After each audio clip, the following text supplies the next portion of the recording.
안녕하세요 여러분, 반갑습니다. 6번째 시간에서 만나게 됐습니다. 자, 저는 송쌤이고요. 이번 시간 우리 교재로 보면 36페이지가 되겠습니다. 육아계의 이다나라는 별명을 갖고 있는 순자인데요. 순자의 사상을 공부하고 나서 육아계의 이다나라는 평가는 받았지만 육아계라는 것은 잊지 말아야 됩니다. 그 얘기가 뭔지는 오늘 수업을 쭉 진행해 보면 여러분들이 이해할 수 있을 거예요. 다시 한번 강조합니다. 육아계의 이다나, 분명히 이다나적인 성격은 있지만 육아임에는 틀림이 없다. 네. 자, 이 순자에 대한 이야기를 하기 위해서 지난 시간 복습을 간단하게 해보면요. 자, 맹자하면 떠올라야 되는 게 뭐죠? 인보다 의를 더 강조했다. 의는 사회 구조적인 문제, 정의에 대한 이야기였다라는 거였고요. 그 다음 왕도 정치는 측은의 마음, 그리고 불인인지심으로 정치를 하는 것을 측은지심, 즉 그것이 정치로 발현될 때 왕도 정치, 민본주의라고 표현한다. 그리고 그런 왕도 정치를 실현하지 못하는 왕은 물러낼 수 있다라고 함으로써 뭐 걸왕, 주왕에 대한 탕왕과 무왕의 이야기를 통해서 뭘 얘기했죠? 혁명사상이네요.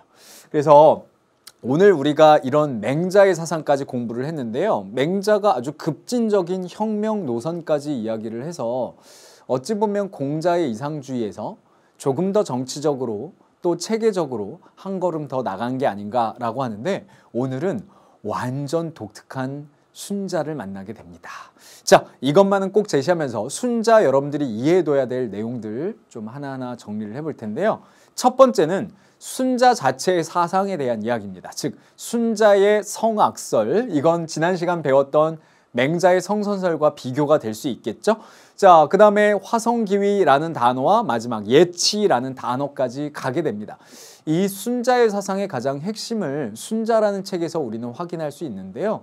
천론이라고 나오고 그 다음에 성악과 예론으로 이렇게 전개가 됩니다. 세 가지 챕터거든요.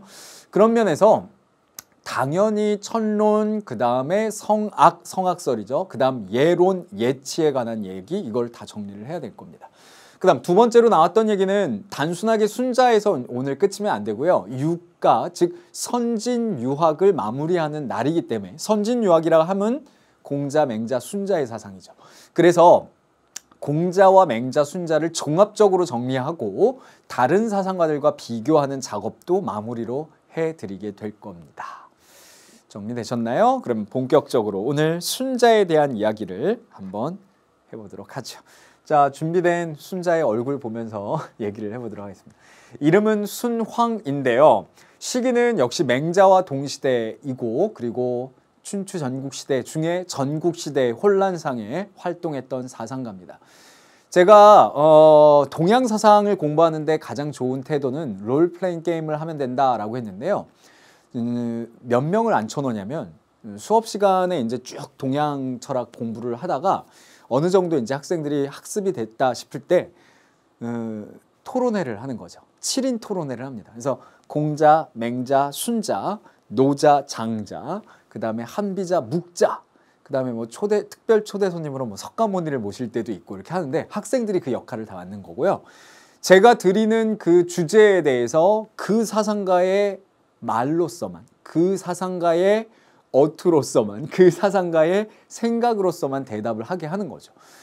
그런데 순자가 육아이잖아요. 그러니까 공자, 맹자, 순자 이렇게 육아 쪽에 앉아 있음에도 순자는 맹자와 공자를 막 비난을 합니다. 잘못됐습니다. 세상을 보는 눈이 잘못됐군요. 막 이렇게 얘기를 하거든요.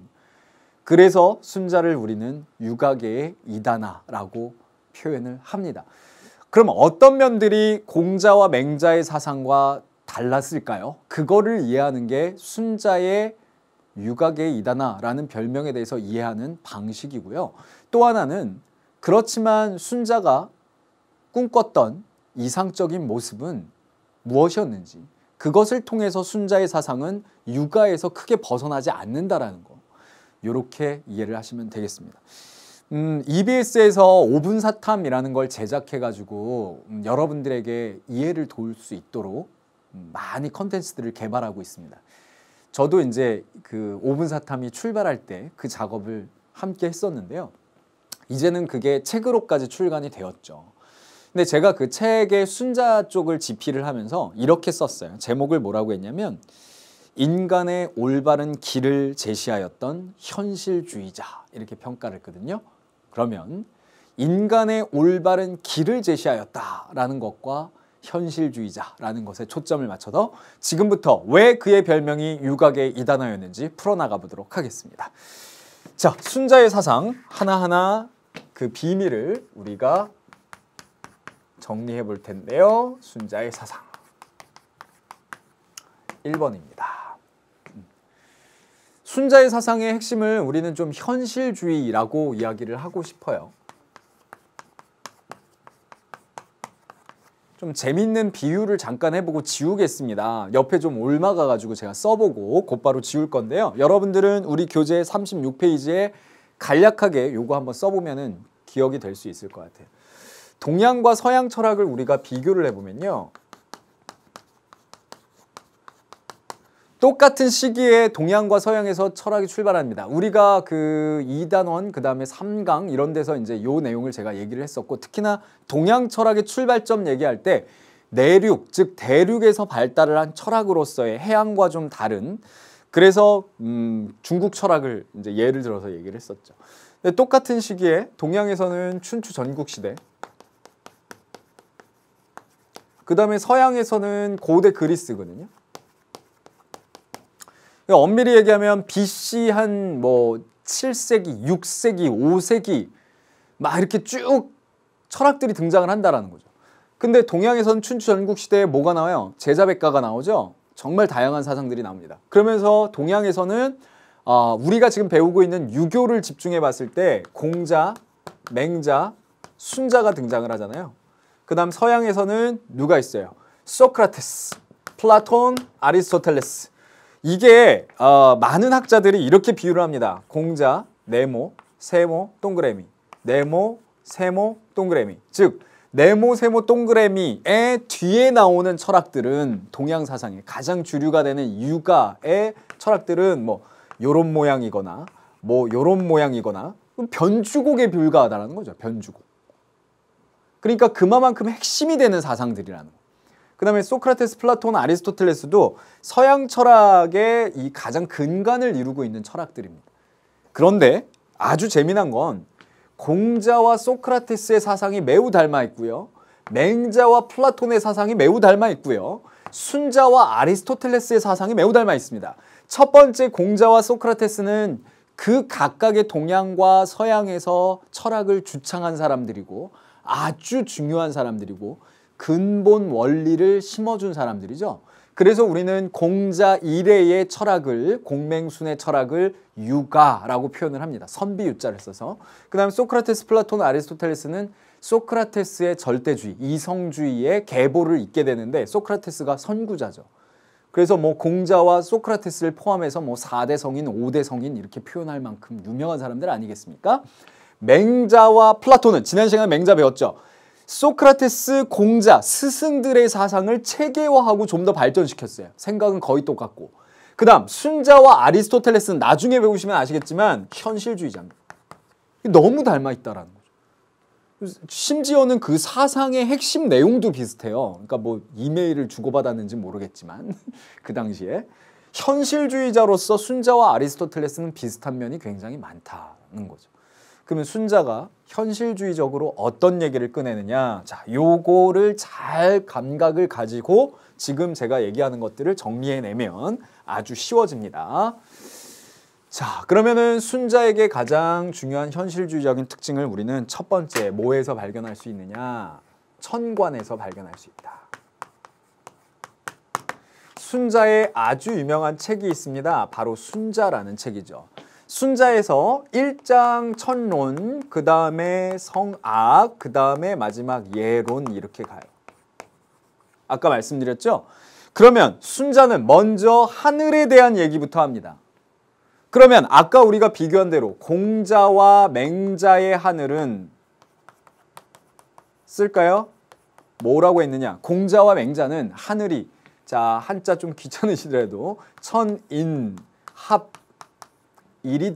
라고 표현해요. 천인합일이라는 건 뭐냐면 하늘과 인간이 하나다라는 거예요. 그러면 딴 것만 기억하시면 돼요. 딴 거 다 모르셔도 요것만 기억하면 돼요. 뭐냐? 천인합일의 가장 중요한 포인트는 하늘이 인간의 도덕성의 근본 원리이고, 그래서 지난 시간에 우리가 마무리할 때 맹자는 그렇죠. 천도가 덕성으로 주어져 있다. 줄여서 천성이라고 표현하고, 인간의 도덕성은 하늘에서 받았다. 이 공자랑 맹자랑 똑같아요. 그런데 자, 노란 펜으로 순자가 왜 현실주의자다라는 평가를 받냐면, 순자의 천과는요, 또 한자를 좀 써드릴게요. 천, 인, 분, 이 두 개로 쪼갠 거. 아, 하늘이 인간에게 굶어 죽어가는데 해준 게 뭐가 있어? 지금 세상을 봐. 이상적으로 세상을 보지 마. 아, 하늘이 인간에게 해준 게 뭐가 있어? 선을 줬다고? 근데 사람들이 왜 이렇게 살아?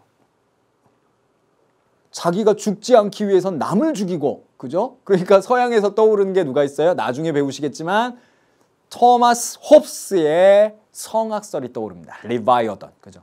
만인에 대한 투쟁 상태. 그래서 만인에 대한 투쟁 상태처럼 지금 혼란스러운 그 현실, 전국 시대를 봤을 때, 아니 하늘이 뭘 인간에게 해준 게 있어? 그래서 외워야 될 단어가 천인분이에요. 하늘과 인간을 쪼갰어요. 하늘은 인간에게 해준 게 없어요. 그래서 현실주의. 여러분들은 어떻게 생각하세요? 보통 우리가 하늘이 들어가는 사자성어, 뭐 하늘이 들어가는 속담 이렇게 해보면 뭐가 떠오르나요? 뭐 하늘이 들어가는 속담 하면은 머릿속에 막 하늘을 우러러 한 점 부끄럼 없도록 살아야지 뭐. 이 천벌을 받을 사람아 막 이러고, 그죠? 그런 건 다 공자와 맹자의 하늘인 거죠. 하늘이 인간에게 착한 것을 주었고, 심지어는 권선징악까지 되며, 그리고 착한 것을 못했을 때 징벌적인 기능도 하늘이 한다라는 거. 근데 순자는 그렇지 않다. 포기, 하늘을 포기, 세상을 직시하자. 그래서 일반 사람들에게 올바른 길을 제시했지만 현실적인 얘기를 꺼낸 게 바로 순자의 사상이다. 그래서 출발이 순자의 천론부터 여러분들이 이해를 하셨는데, 요게 아주 핵심인 건 거예요. 순자 사상에. 그 다음 2번, 어떤 게 현실적인 얘기냐? 성악설.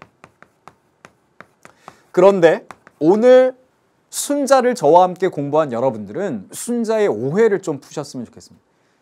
순자가 얘기하는 성악설이 인간은 악마처럼 태어났다, 그게 끝이냐? 아니에요. 오히려 순자가 할 얘기는, 현실적인 얘기를 꺼낸 것은 방점이 어디에 찍히는 거예요? 올바른 길을 제시하고 싶었던 거죠. 본인이 생각하는 올바른 길. 그것은 그 이상주의적인 곳에서 찾을 수 없다라는 거예요.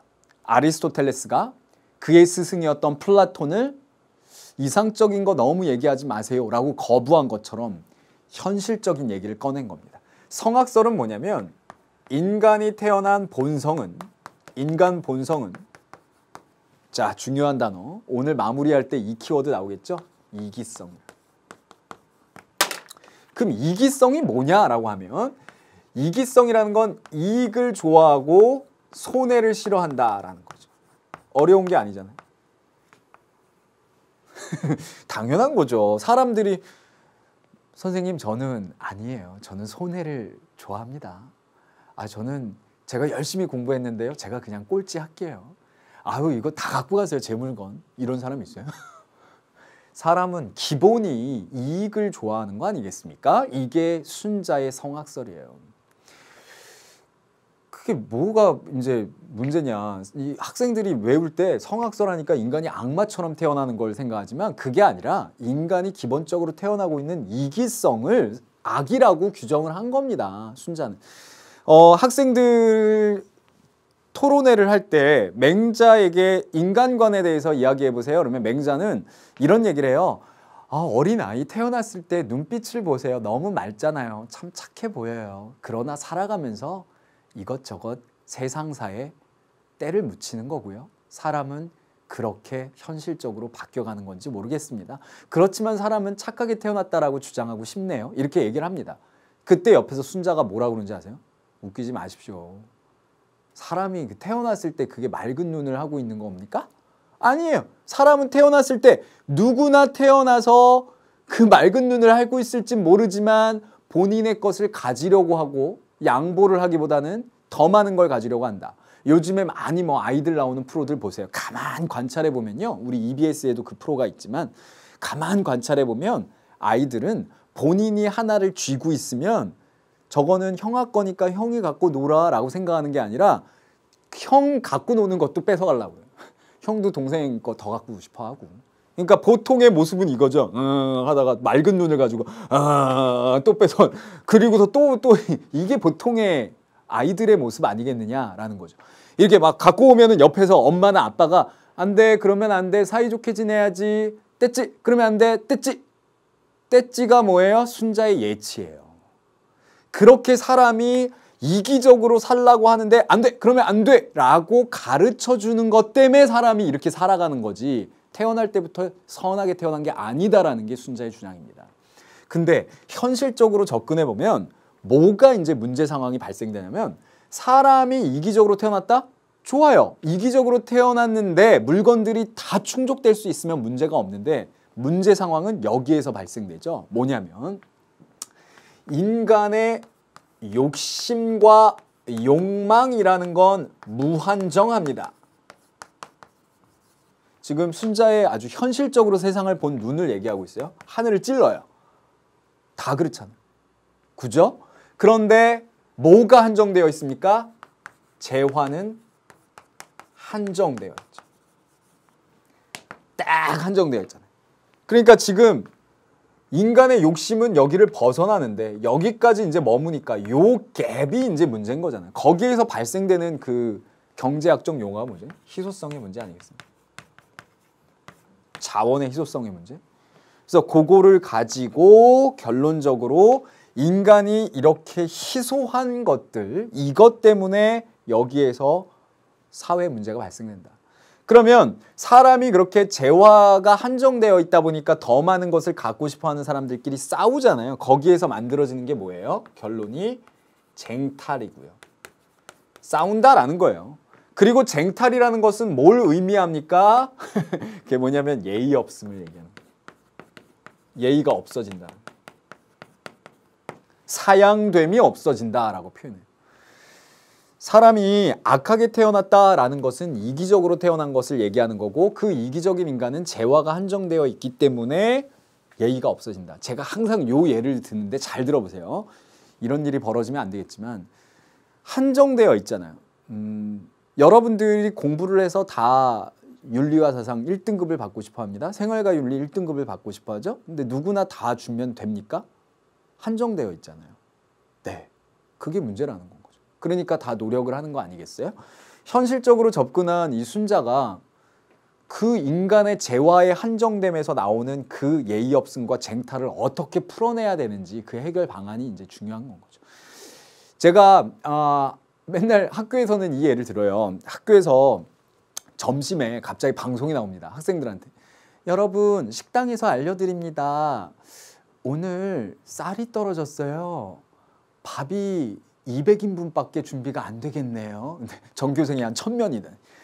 자, 4교시 끝나고 요즘엔 5교시까지 하나요? 뭐 4, 5교시 끝나고 점심시간 시작종 땡 치면 달려오세요. 선착순입니다. 하면 학생들이 짝꿍한테 양보하나요? 아, 너 먹어. 한 10일 굶었다고 칩시다. 너 먹어. 돼요? 막 뛰죠. 막 뛰잖아요. 응? 뛰면서 막 친구 막 이렇게 치고 갈 거 아니에요. 왜? 내가 먹을 거야. 나 굶어 죽게 생겼는데. 그러면 예의 없음이죠. 그 세상이 아름답지 않은 거죠. 이게 뭐예요? 그 현실, 즉 전국 시대를 목도한 순자의 눈에는 세상이 왜 이렇게 예의 없느냐? 이래서 문제다. 이래서. 그런데 무슨 하늘이 아름답고 그런 걸 뭐 사람에게 줬다라고 얘기하느냐? 포기했습니다. 순자는. 그래서 성악설까지가 순자의 현실적인 얘기로 우리는 접근을 할 수 있겠습니다. 지금 이 천론 성악설을 통해서 현실주의적인 얘기를 우리가 정리해 봤는데요. 그 다음은 이제 그렇다라면 어떻게 해결해야 될까요? 라는 순자라는 책을 기반해 가지고 얘기를 해야 되겠죠. 자, 선생님이 일단 지금 순자의 성악설에 대한 얘기를 했어요. 그거를 매번 이제 제가 자료를 통해서 정리를 해드리는데 이 자료 보기를 하는 이유는 뭐냐면요. 지금 개념을 정리하셨잖아요. 개념은 외워야 됩니다. 계속 선생님이 강조하고 있는 개념들을 딱 외워두면, 키워드들을 외워두면 문제 푸는데 많은 도움을 받죠. 그러나 문제를 푸는 데는 그냥 저런 키워드들 누구냐라고 나오진 않아요. 지문을 해석할 수 있어야 되겠죠. 자, 그러면 이 지문이 순자임을 여러분들은 키워드를 통해서 확인하면 됩니다. 보십시오. 구부러진 나무는 반드시 이것을 바로잡는 도지개. 도지개가 뭐냐면 순수 우리말인데 제가 이게 그림을 한번 그려봐 드릴게요. 이렇게 생겼습니다. 이게 나무인데요. 나무에 이렇게 홈도 파져 있고 이렇게 줄도 이렇게 있어요. 그래서 이게 뭘 하는 거냐면 우리가 예전에 활 같은 거를 이렇게 쏘다 보면 많이 이제 전쟁터에서 활 쏘고 활이 또 습기를 먹고 이러다 보면 휘어요. 휘면 이 도지개에다 고정을 딱 시켜놓고 거기에다가 물을 뿌리든지 이렇게 잘 말려가지고 원래 상태로 바로 잡아주는 겁니다. 자, 바로 잡는다. 중요하죠. 그러니까 삐뚤어진 걸 바로 잡는다. 그게 도지개예요. 그러면 여기에서 이제 이야기하는 걸 다시 힌트를 얻어보시면 구부러진 나무. 이게 지금 우리 CG팀에서 아주 예쁘게 이렇게 색깔을 넣어주신 건 이게 공통적인 단어끼리 묶이는 거거든요. 그걸 힌트를 얻으시라는 거예요. 자료실에 올려놨습니다. 자, 보세요. 구부러진 나무는 반드시 이것을 바로잡는 도지개에 넣거나 불을 쬐어 반듯하게 잡아준 다음에야 비로소 쭉 멀쩡하게 된다라는 표현이죠. 곧게 된다. 이제 아시겠죠? 자, 구부러진 나무는 뭘 상징해요? 악한 본성, 성악설을 얘기합니다. 도지개에 넣거나 불을 쬐, 도지개나 불, 저 빨간 펜은 뭐예요? 예치입니다. 사회 제도예요. 그걸 통해서 반듯하게 잡아준다. 이게 뭐예요? 화성기위라는 거예요. 앞으로 배운 화성기위. 화성기위가 뭡니까? 그렇죠. 사람의 본성을 바꿔준다. 어떤 본성을? 악한 본성을. 어떻게? 착하게 바꿔준다. 이렇게 되는 거예요. 그러니까 사람의 본성을 바꿔준다 이러면 자, 요것만 가지고도 문제가 되는데 사람의 본성을 바꿔준다. 이건 맹자에게 돼요? 안 돼요? 안 되죠. 왜? 맹자는 사람이 착하게 태어났다고 그러는데 바꿔줘? 그러면 악하게 만들어줘? 안 되는 거죠. 그래서 순자인 거예요. 뒤를 보세요. 무딘 쇠붙이는 숫돌에 간 다음에 무디다라는 것은 온전치 않다. 인간의 본성. 숫돌이라는 건 도구가 되는 거죠. 도지개나 저기 불처럼 예치가 되는 거예요. 간 뒤에 간다라는 것도 마찬가지로 바꿔줬다라는 거고요. 마찬가지로 인간의 본성은 악이다. 나왔잖아요. 드디어. 스승과 법도가 있으면 예치를 얘기하죠. 바르게 되고 예의가 있어진 것인다. 그래서 후천적인 노력이 필요하고 그 인위를 아주 강조한다라는 게 순자의 이야기입니다. 그러니까 이런 지문을 통해서 지금 순자가 강조하고 있는 인간관을 잘 정리할 수 있으면 되겠고요. 우리 뉴 탐스런 교재 37페이지에 나오는 자료 탐구를 다시 한번 확인해 보시면 우리가 순자의 성악설을 다시 정리할 수 있겠습니다. 사람은 나면서부터 그 무엇을 하려는 욕망을 가지고 있다. 자, 37페이지 펼쳐주시면 돼요. 원하는 욕망이 충족되지 않는다. 그러면은 뒤에 보세요. 그런데 추구하되 일정한 한계가 뚜렷지 않으면 다투지 않을 수 없고 이게 뭐예요? 제가 아까 쟁탈, 예의 없음 이렇게 표현한 거죠. 혼란해지면 자연히 곤궁에 빠지게 된다. 지금 전국 시대의 혼란상은 바로 이 현실적인 본성을 직시해야 된다라는 거예요. 그래서 뒤에 쭉 얘기가 나오는 예가 생기게 된다까지 연결이 됩니다. 자, 그러면 이 후반부 얘기는 지금부터 제가 정리를 해드릴 건데요. 바로 순자가 어떻게 이 현실적인 것들을 해결해야 된다라고 했는지 2번은 이제 현실적인 지적한 부분들에 대해서 현실적으로 봐라라는 부분에 대한 해결 방법들을 우리가 정리해보죠. 아까 얘기한 대로 1번, 자, 예라는 게 중요합니다. 그래서 예치라는 걸 우리가 꺼낼 수 있겠는데요. 예치라는 것은 아까 얘기한 대로 얘는 재화가 한정되어 있는데 문제 상황을 다시 한번 써볼까요? 중요하니까. 일단 우리의 욕망은 무한정한데 그 다음에 재화는 한정되어 있죠. 여기에서 만들어지는 문제가 희소성의 문제. 그러면 순자가 이야기하는 이 예라는 것은 이 현실적인 문제를 어떻게 풀어야 되는지 현실적인 얘기를 꺼낼 거 아니에요. 그 얘기가 뭐냐? 바로 능력에 따른 차별적 배분이다. 그래서 제가 빨간 펜으로 하나 써드릴 건데 순자하면 꼭 여러분들이 기억해야 될 단어가 바로 이 분이라는 단어입니다. 요 분이라는 게 뭐냐면 바로 예치라는 방법론을 얘기하는 거예요. 자, 상하 등급을 매겨주고 우리 등급에 민감한데 그 다음에 국가에서도 이 구분 등급이 없으면 국가가 생존하기 어려우며 사람에게도 이 구분이 중요하다라고 얘기를 하고 있네. 근데 그것의 기반은 능력에 따른 거예요. 그러니까 노력하라라는 것을 엄밀히 보면 꿰차고 있는 거죠. 그 안에. 그래서 2번으로 연결이 되는데요. 그게 바로 능참이라는 거예요. 요거는 여러분들이 좀 한자를 써놓으시면 도움을 받을 수 있을 것 같은데요. 자, 능이 참은 요게 이제 삼자로도 우리가 읽기도 하잖아요. 이 참, 이거를 뭐라고 우리가 번역하냐면 능동적 참여. 자, 현실을 직시해. 너의 인간과는 착하지 않아. 그리고 하늘은 무엇도 해주지 않지. 그러면 어떻게 살아야 될까? 네 인생을 네가 개척하고 조금 더 열심히 살 수 있도록 능력에 따른 차별적 배분에 동의하고 그것을 통해서 능동적으로 참여해서 바꿔해요. 그래서 그 상태로 살지 말고 선하게 바꿔라는 표현입니다. 그게 능참이에요. 능참. 그래서 3번으로 갑니다. 결국 인간의 본성을 바꿔주기 때문에 화성입니다. 인간의 본성을 변화시켜주는 거죠. 뭘 일으켜서? 인위를 일으켜서. 그래서 여기에서 정리되는 건 요거죠. 인간 본성은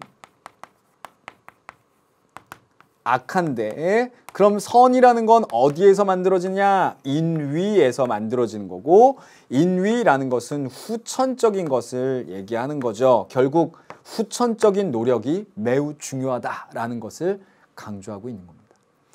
오늘 제가 출발하면서 왜 육아계의 이단화라는 평가를 받고 있는지를 언급했습니다. 그것은 공자, 맹자가 주도하고 있는 이상주의적인 관점, 심지어는 종교주의적이다라고 평가하는 학자들도 있는데요. 그런 관점에 대해서 세상을 그런 눈으로 보지 말고 현실을 직시하자라고 했던 모습이 현실주의적인 거고요. 그 다음에 순자의 성악설의 오해를 풀어라 라고 했는데요. 순자의 성악설은 단순하게 사람이 악마처럼 태어났다 이렇게 태어났다라는 게 아니라 이기적인 본성을 태어났는데 문제 상황은 재화가 한정되어 있어서 그런 전국시대의 문제를 어떻게 해결할 것이냐? 예치, 능참, 화성기위. 그럼 결론적으로 순자는 능동적인 태도를 강조하고 있습니다. 결론이 이거죠. 현실을 직시해. 그리고 능동적으로 너의 삶을 펼쳐져 나가. 이게 순자의 메시지인 거예요. 자, 지금 해결 방법에 대한 요 얘기를 제가 보여드렸는데요. 요거를 또 하나 우리가 자료를 통해서 확인을 할 수 있을 것 같아요. 선생님이 교재를 찬찬히 이제 뜯어보니까 여러 가지 내용들이 나오는데 제가 정리한 걸 한번 잘 보시고요. 자료실에 제가 올려놓도록 하겠습니다. 자, 요게 그 모의고사 같은데 이런 식으로 잘 나와요. 여러분들이 한번 대답을 해보세요. 타고난 본성을 따라 살아야 되는가? 예스라고 하면 타고난 본성에 대해서 긍정적인 거죠. 그러면 이게 누가 되겠어요? 성선설. 아니오니까 성악설. 그러면 이게 누구? 맹자. 그 다음에 이거 순자. 이렇게 되겠죠. 그럼 맹자가 군주가 군주답지 못하면 백성은 군주를 바꿀 수 있는가? 정답은 맹자에 대한 얘기가 갑에 펼쳐집니다. 근데 사회 질서를 유지하려면 예치를 해야 되는가? 즉 성악으로 끝나면 안 되죠. 악하게 태어났어. 그게 끝이 아니잖아. 그러면 어떻게 해야 돼요? S 나오니까 이거는 순자. 그럼 순자는 예치를 강조한 거죠. 이해하셨나요? 다음 자료 한번 같이 또 보겠습니다. 자, 순자의 예론입니다. 요거 제가 자료실에 올려놓겠습니다. 자료실 꼭 여러분들 확인해 주시고 자료실에 수많은 자료 제가 올려놓을 거예요. 진짜 선생님의 교직 생활 14년 차의 이 노하우를 쫙 녹여가지고 또 EBS에서 지금 6, 7년 강의하고 있는 이 노하우를 여러분들한테 쫙 전달을 할 테니까 자료실에서 많은 걸 받아가십시오. 예라는 것은 귀천의 등급을 매겨주고 윗사람과 아랫사람 간의 차등이 있게 하며 이게 시험에 잘 나오는 거죠. 요걸 한 글자로 바꿔버리면 뭐가 돼요? 분. 그러면은 예라는 것은 귀천의 등급을 매겨주고 윗사람과 아랫사람 간의 차등이 생기며 부자와 가난한 자 각각에 어울리는 대우를 해주는 것이다. 분. 그죠? 근데 두 번째 문장 되게 중요합니다. 자, 분하면은 제가 퀴즈를 내볼게요. 맞춰보세요. 분하면은 사실 순자가 처음으로 꺼낸 얘기가 아니잖아요. 분하면 예전에 제가 수업을 할 때 어떤 사상가가 분수를 알아야지, 각자의 역할을 충실히 하고 만족감을 느껴야지. 이거 누구예요? 공자죠. 공자의 그 사상을 뭐라고 하죠? 정명이라고 하잖아요. 정명이 뭐죠? 각자의 역할 충실히 하는 것. 그게 분이잖아요. 그러면 이 분은 공자랑 다르지 않아요. 그리고 또 물어볼게요. 순자가 예라고 표현하는데 순자 건가요? 예하면 유가사상가들은 다 좋아해요. 그죠? 공자에게도 인과 예 중요하잖아요. 맹자에게도 인의 예지 있잖아요. 그죠? 조선도 인의 예지 신 굉장히 중시 여겼죠. 그래서 사대문을 인의 예지로 만들고 가운데 신, 보신각종 딱 이렇게 한 거예요. 이게 딱 보면 순자와 공자의 예가 어떻게 달라요가 질문이 자동으로 나옵니다. 공부 열심히 한 학생은. 이 학생들이 무지 질문을 많이 하는 거죠. 다 똑같은데 순자가 공자와 이 예를 좀 달리 보는 건 뭐냐면 능력에 따른 차별적 배분이라고 그래서 강도가 더 세죠. 공자는 인이라는 것을 바깥으로 표출하는 그 사회의 외면적인 규범, 어찌 보면 하나의 형식, 내용을 담을 수 있는 형식, 매너 이렇게 기억을 한다면 순자에겐 다음 문장을 보세요. 예라는 것은 나라를 다스린 근본이다. 임금이 예를 따르면 천하를 얻을 수 있지만 그렇지 않으면 사직을 훼손시키고 인간은 예가 없으면 살 수가 없다. 나라도 생존할 수 없다. 이런 표현들 위에 있는 것처럼 이것은 순자의 예는 뭡니까? 생존을 위한 필수적 덕목, 사회 규제 이런 것들이죠. 그러면 공자의 예는 사회 외면적 규범. 강도가 달라요. 강도가. 느낌이 완전히 이거 절실하죠. 순자의 예는. 그래서 이런 문장들 예가 아니면 살 수가 없고 나라도 생존할 수 없고 뭐 이런 표현 나오면 이제 순자의 예고요. 마지막 인간의 마음에는 욕구가 도사리고 있어 내버려두면 반드시 혼란스러워진다. 아까 얘기한 이기성 현실주의에서 반드시 예를 통한 교화와 절제로서 이를 억누르는 분별력을 길러야 된다. 그러면 예를 통해서 교화와 절제를 만들어서 억누르는 분별력, 사회를 돌리려면 예가 필요하다. 예가 뭐다? 능력에 따른 차별적 배분이고요. 그래서 그런 걸 가지고 접근을 하면 충분히 순자를 여러분들이 해결할 수 있겠습니다. 자, 선생님이 순자에 대한 내용 쭉 제가 이것만은 꼭 제시하면서 정리하고 그 다음에 해야 될 과정이 있다고 그랬죠? 그게 우리가 지금부터 할 건데요. 자, 보세요. 우리는 공자, 맹자, 순자를 다 배웠습니다. 그러면 단순하게 공자, 맹자, 순자 그냥 끝나면 안 되고요. 문제는 그 20문제 수능 문제를 여러분들이 생각해 봤을 때 물론 내신에서는 다양하게 이 사상가들 각각의 내용들을 저도 묻기도 합니다. 근데 수능 문제로만 보면 공자 단독, 맹자 단독, 순자 단독 이렇게 나오지는 않고요. 섞여서 나온다라는 거죠. 이번 2015학년도 문제 4번 같은 경우도 좀 어려운 문제가 나왔는데 거기에 공자, 맹자 다 섞여 있거든요. 그래서 한 문제에 2명, 3명까지 엮어가지고 문제를 낸다라는 거고 저보고 수능 문제 내라 그러면은 공자, 맹자, 순자 섞어가지고 문제 하나 낼 수 있을 것 같아요. 자, 그러면 공자, 맹자, 순자를 어떻게 우리가 정리할 수 있는지 옆에다 좀 자리를 옮겨가지고요. 하나하나 좀 제가 필기를 해보도록 하겠습니다. 자, 오늘 순자의 현실주의와 그것들에 대한 해결 방법까지 정리를 했으니까 공자, 맹자, 순자가 다 마무리가 됐고요. 그러면 공자, 맹자, 순자를 종합적으로 한번 정리를 해봐야 되겠죠. 공자, 맹자, 순자에 대한 종합 정리, 비교 정리 이렇게 제목을 달도록 하겠습니다. 자, 그러면 공자부터 한번 얘기를 해보도록 할까요? 공자, 맹자, 순자 순으로 봤을 때 공자는 일단 맹자하고 다른 측면은 이겁니다. 하늘을 바라보면서 이 맹자 같은 경우에는 뭐라고 해요? 왕을 교체할 수 있다라고 얘기를 하잖아요. 그 동그램 요거 하나 써주시고요. 접착식 메모지 여기에다 쓰면 좋을 것 같아요. 근데 공자는 왕을 교체할 수 있다라는 얘기까지 하지는 않죠. 그리고 공자의 정명사상이다라는 걸 기반으로 해서 맹자는 민본주의 역성혁명사상을 얘기했지만 공자는 역성혁명에 대해서 얘기한 건 아니거든요. 그래서 왕을 교체할 수 있다라는 건 이제 맹자에게만 해당이 된다라는 겁니다. 그 다음 이 둘을 엮으면 어떤 공통점이 나오느냐. 맹자와 공자의 공통점은요. 이렇게 엮으면 이상주의다. 그러면 순자만 이렇게 엮어내면 순자는 현실주의다. 이렇게 얘기할 수 있겠죠. 그러면 여기에서 이 공자와 맹자는 천인합일이다라고 표현하니까 하늘이 인간 세상에 관여하고 도덕성까지 주는 것.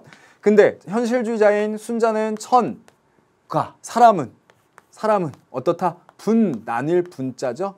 이 두 개로 나뉘어 있자. 그러니까 하늘은 인간에게 뭘 준 게 아니고 분리를 시켜서 얘기를 해야 되겠죠.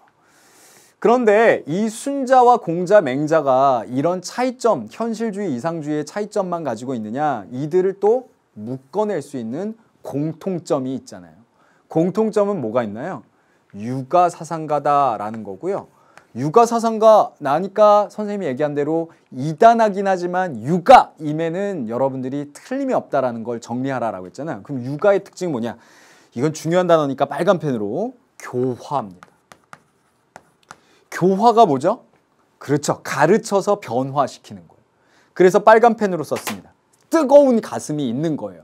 본인들이 생각하는 올바른 길이 있는 겁니다. 그 올바른 길이 이상주의적인 건지 현실주의적인 건지는 다르겠지만 본인 생각하는 그 길로서 가야 된다라고 주장을 하고 있는 거죠. 그러면 교화라는 것은 뭐와 연결이 되느냐? 뭐 공자, 맹자, 순자가 강조하고 있는 예를 들면은 인이나 예 이런 단어들 다 강조하죠. 또 사람이 어떻게 살아가야 되는지 정확한 방향을 제시하죠. 이런 것들이 유가의 특징이라. 근데 이게 어떻게 이제 비교해가지고 시험에 나오냐면 법가가 있어요. 법가가 누구예요? 한비자예요. 한비자는요. 한을 버린 지 오래입니다. 완전 현실주의자예요. 그 다음에 이 사람들이 얘기하는 교화 버린 지 오래예요. 뭘 사람을 바꿔줘? 그냥 단순하게 이용과 조종만 해서 세상을 잘 돌리면 되고 그 돌릴 수 있는 방법은 법, 세, 술, 강력한 법 이런 거죠. 그 법가 한비자에게 영향을 받은 사람이 바로 진시황입니다. 그래서 진시황은 유가에 있는 이런 얘기들을 거부하고 본인 스스로가 절대 왕이면서 가까이 오지도 못하게 했잖아요. 그러면서 강력한 법으로 다스린 거죠. 그 다음에 하늘도 관계가 없고요. 그 다음에 백성들도 버린 겁니다. 백성에 대한 사랑이 없어요. 예. 백성을 이용하고 조종해가지고 잘 나라를 돌리는 게 중요한 거지 백성에 대한 뜨거운 사랑 없습니다. 근데 다시 올라가 보면 여기에 얘기한 오늘의 주인공 순자 같은 경우엔 분명히 한비자에게 법가 사상에게 영향을 준 게 사실입니다. 순자에게 학습을 하고 공부를 한 게 사실이에요. 누가? 한비자가. 그래서 한비자의 법가가 순자에게 영향을 받긴 했지만 저 점선으로 넣어놨잖아요. 완전한 영향을 준 건 아니에요. 왜? 이 법가하고는 엄연하게 이런 면에서 다르다는 거죠. 백성에 대한 사랑이 아직까지 있어요. 이들은 다 백성에 대한 사랑이 있는 거죠. 백성을 사랑합니다. 그러니까 올바르게 해결하기 위한 올바른 길을 제시하고 싶었고 그게 이런 차이만 있다라는 거고요. 하늘관 이런 것들이 완전 다르니까 그것들을 비교해서 정리할 수 있으면 되겠습니다. 자, 오늘 선생님이 준비했던 요런 그 공자, 맹자, 순자에 대한 종합적인 비교를 제가 표로 한번 만들어 봤는데요. 같이 한번 보시죠. 자, 역시 자료실에 선생님이 올려놓겠습니다. 자, 공자가 강조한 덕목은 인과 예입니다. 맹자는 인과 의였죠. 의가 동그라미네요. 여러분들도 다운로드 받은 걸 이걸 잘 펼쳐놓고서 제가 지금 하는 거에다 똑같이 체크를 하면 좋을 것 같아요. 순자는 예. 근데 얘는 예의 원칙에 따른 분배를 강조하는 거죠. 강조한 덕목이. 공자의 인성론은 긍정적입니다. 이게 성선설이라고 하기에 애매하지만 성선설이라고 대답할 수 있는 99.99%의 가능성은 다 있는 것 같아요. 왜냐하면 인간의 본성은 긍정적이다라고 얘기하거든요. 왜냐? 도덕성을 갖고 태어나니까. 근데 그 도덕성을 잃어버린 게 문제다라고 얘기하니까 분명히 긍정적이긴 한데 직접 대놓고 뭐 성선설이라고 하기에는 맹자처럼 명확하게 드러나는 건 없어서. 그런데 이제 순자는 성악설입니다. 그리고 성악설은 이기적 본성을 얘기하는 거고요. 그 다음 수양 방법은 극기복례, 내면적 수양이죠. 맹자는 호연지기 즙이 내면적 수양입니다. 역시. 근데 순자는 예를 통한 이기적인 욕구의 제한이에요. 그래서 제가 요거에다가 여러분들 똑같이 한번 그려보세요. 맹자 같은 경우엔 이게 약간 그 뭐라고 그래야 될까? 지리 시간에 나오는 무슨 기후 수업할 때 나오는 것처럼 여기에서 화살표가 이렇게 나가는. 근데 여기에 핵심은 선이죠. 선한 성선설이잖아요. 그런 선한 마음을 바깥으로 표출할 것을 강조하죠. 그런 게 이제 호연직이나 집의 같은 수양을 통해서 잘 표출할 수 있다라고 하는데 악을 밖으로 표출하면 돼요. 그래서 순자는 화살표가 들어오죠. 들어옵니다. 근데 들어오는 것이 뭘 통해서? 예치를 통해서. 그리고 얘는 분이다라고 얘기할 수 있다. 능력에 따른 차별적인 배분의 원칙, 그것을 얘기하는 거죠. 자, 그 다음 이상적 인간상으로 공자는 성인 군자, 그 다음에 맹자는 대장부 대인, 성인 역시 쓰고요. 순자도 성인이라고 씁니다. 성인이 만들어온 법도를 바로 예라고 표현을 하고요. 자, 오늘 준비한 거 여기까지 이제 설명을 드렸는데요. 문제를 통해서 한번 확인해 보도록 하겠습니다. 자, 우리 42페이지에 있는데요. 자, 42페이지 준비되셨나요? 같이 보시죠. 먹줄은 직선의 최고 표준이요. 저울은 공평함의 최고 표준이요. 표준이 계속 나와요. 기준. 그림새는 모난 것과 둥근 것의 최고 표준이요. 마지막으로 모는 인도의 최고 표준이다. 뭘까? 근데 이 표준에 대해서 기준이래잖아요. 살아가는데 요 원칙이 중요하다. 근데 아래를 보니까 본성이 없으면 인위를 가할 것이 없고 인위가 아니면 본성은 아름답지 못하다. 요게 힌트가 나왔죠 벌써. 인위가 선이니까 선을 안 하면 본성은 아름답지 못하다. 즉 악한 본성은 변하지 않는다. 뒤를 보니까 본성과 인위가 합쳐져 합하여 비로소 성인이 된다. 본성이라는 것은 인위적인 걸 통해서 성인이 될 수 있는 것이다. 그러기에 말하기를 천지가 합하여 만물이 생기고 음양이 접하여 변화가 일어나고 본성과 인위가 합하여 인위를 굉장히 강조하네요. 천하가 다스려진다. 인위하니까 화성기위도 떠오르고 예치를 통해서 바꿔줘야 된다. 그것도 떠오르죠. 그러니까 여기에 들어갈 단어는 예가 되겠습니다. 이 예라는 것을 아주 근본적인 삶의 원칙, 이것이 없으면 살 수 없고 나라도 생존할 수 없다. 생존의 필수적인 요건으로 얘기하고 있잖아요. 자, 그 아래 그러면 5번 문제에 자, 나 사상가의 가의 기억에 대한 입장, 그러니까 순자가 바라보는 예에 대한 입장은 따뜻하고 포용적인 사랑이냐? 아니죠. 이건 맹자가 이해하는 의에 대한 거죠. 인에 대한 거죠. 인. 맹자가 이해하는 인, 우리가 배웠잖아요. 따뜻하고 포용적인 사랑. 인간의 타고난 내면의 도덕성, 이건 누가 얘기하는 인이죠? 그렇죠. 공자가 얘기하고 있는 인자함, 사람들의. 자, 그 다음 세 번째, 인간의 본성을 교화하는 규범. 교화 우리가 마무리했었고요. 악한 본성의 교화, 바꿔준다라는 거. 순자의 예. 그래서 정답은 3번이 정답이 되겠습니다. 나머지도 볼까요? 보편적이고 절대적인 만물의 근원. 이것은 도가가 이해하는 도가 될 수도 있겠고요. 아니면 동양 사상가들은 다 이 기준을 도라는 단어에 담고 있으니까 도가 될 수도 있겠고요. 모든 사상가의 도가 될 수도 있겠고 어떤 보편적인 기준이라고 볼 수 있겠죠. 명분에 따른 구분을 철폐하려는 의지 안 되죠. 구분을 강조하고 있고 그것을 통해서 세상이 올바르게 돌아갈 수 있다라는 게 순자니까 이 문장은 순자에게는 완전 틀린 문장이 되겠네요. 자, 그 다음 문제, 재미난 문제네요. 45페이지로 가주세요. 자, 우리 순자에 해당되는 문제는 오늘 다 풀겠습니다. 인간은 눈과 귀의 이기적 욕망을 가지고 있다. 밑줄 저처럼. 됐나요? 자, 듣기 좋은 소리, 보기 좋은 색을 좋아하죠. 당연합니다. 이기적이다 라는 거죠. 이것이 인간에게 주어진 성이다. 본성에 따라 행위하게 되면 쟁탈, 선생님이 아까 써드렸던 사양하지 않게 된다. 예의 없음, 요걸 얘기하는 거죠. 그러므로 학문을 쌓고 몸가짐을 바르게 하는 노력을 기울여야 된다. 아까 쟁탈, 예의 없음, 학생들이 200인분의 점심이 준비가 되었을 때 1000명이 어떻게 해야 되느냐, 거기에서 잘 떠올려 주시면 되겠습니다. 인의를 실현하기 위해서는 어떻게 해야 합니까? 라고 했더니 기억 어쩌고저쩌고 라고 순자가 얘기하고 있네요. 자, 1번입니다. 마음에 있는 사단을 확충해야 된다. 맹자가 되겠네요. 사단을 확충하는 거니까. 양지를 자각하고 실천해 나가야 된다. 요건 맹자에게 영향을 받은 왕양명의 양명학, 아니면 양지 자체를 강조하는 거니까 맹자 이래도 되겠고요. 자, 천인합일의 경지 하면 안 되죠. 아까 천인분이라고 그랬잖아요. 순자는 쪼개놓고 얘기했으니까. 다 공부한 거 다 나오네, 그죠? 무지와 무욕의 삶을 살아가야 된다. 이건 누구? 도가가 주로 좋아하는 단어죠. 그러면 정답은 마지막 5번이겠네요. 얘를 통해 인간의 악한 본성을 교화해야 된다. 중요한 단어 다 나왔네요.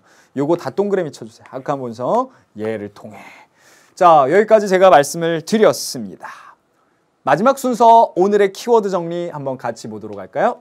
여러분들이 한번 같이 대답해 보세요. 공부한 거 확인 작업입니다. 참 이렇게 정리를 하니까 좋네요. 여러분들도 대답을 하면서 마무리를 해보죠. 이기적인 본성, 자신의 이익과 쾌락을 추구한다. 이거 뭐라고 그래요? 네, 성악설.